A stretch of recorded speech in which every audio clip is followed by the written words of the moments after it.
আসসালামু আলাইকুম রহমতুল্লাহ বরকাতু। আজকের রেসিপি আমার হচ্ছে মাংস দিয়া কিমা মাংস, এটা কিমা মাংস যেটাকে ব্লান্ডার করা হয় আর কি, ওই মাংস দিয়া আজকের রেসিপি। তো সবাই যে যেখান থেকে দেখছেন সবাই একটু কমেন্ট করবেন কেমন হয় রেসিপিটা। আপনারা কোনো কমেন্ট করেন না রেসিপির নিচে। দিয়ে দিলাম সাথে একটু পেঁয়াজ, একটু লবণ, দিয়ে দিলাম কালো মরিচের ফাঁকি। তারপর ভালো করে ভাজবো, অনেক সুন্দর করে নেড়ে চেড়ে লাল লাল করে ভাজি করব, সুন্দর করে প্রায় হয়ে গেছে। ব্যাস দিয়ে দিলাম কাঁচামরিচ কুচিয়া, এক ছোটো করে একটা আলু দিলাম, আর দিলাম পেঁয়াজ পাতা। আজকে রেসিপি আমার পেঁয়াজ পাতা দিয়া মাংস দিয়া ভাজি, পেঁয়াজ পাতা আলুর সাথে একটা আলু দিয়া মাংস দিয়া ভাজি, পেঁয়াজ পাতা ভাজি। পেঁয়াজ পাতাটা দিয়ে দিলাম একটু কুচায়া।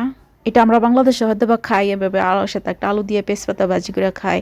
অনেকে খায় না, অনেকে খায়, বেশিরভাগ মানুষ পছন্দ করে। তারপর অল্প একটু হলুদ ফাঁকি, অল্প একটু জিরার ফাঁকি, ধনিয়া ফাঁকি, একটু আদা রসুনের ফাঁকি। রসুনের ফাঁকি কিন্তু পাওয়া যায়, কিন্তু একটু ফাঁকি দিলাম। তারপরে একটু খাল জিরা মিরা যেটা থাকে ওগুলার একটু ফাঁকি দিলাম। মরিচ দিয়ে নেই, যেটা যে জাল মরিচটা যেটাতে আমরা জাল করে খাই, ওই জাল মরিচটা দিয়ে নিই। তো পোলাফান এতে খাইতে পারে, কিংবা আমার বেটিও খাবে, এই জন্য জাল দিয়ে নেই। এই যে ভাজা প্রায় হয়ে গেছে, লাল লাল হয়ে গেছে। একটু সময় লাগবে, যেহেতু পানি ছাড়া সিদ্ধ করতেছি, এটা ভালো করে বাছতে হবে, একটু কালার কালার করে বাছতে হবে।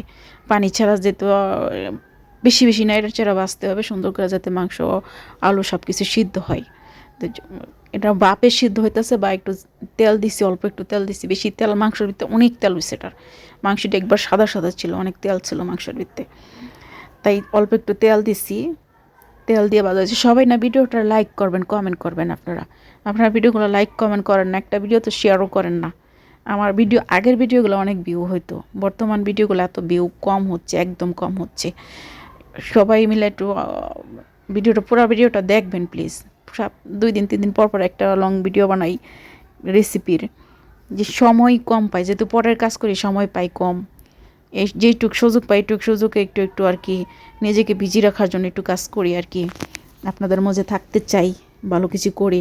সবাই ভিডিওটা ভালো করে করবেন, একটু কমেন্ট করে যাবেন। তারপরে এই যে সাদা ভাতও হইতেছে সাথে সাথে, আমি এগুলার খাবো সাদা ভাত দিয়া।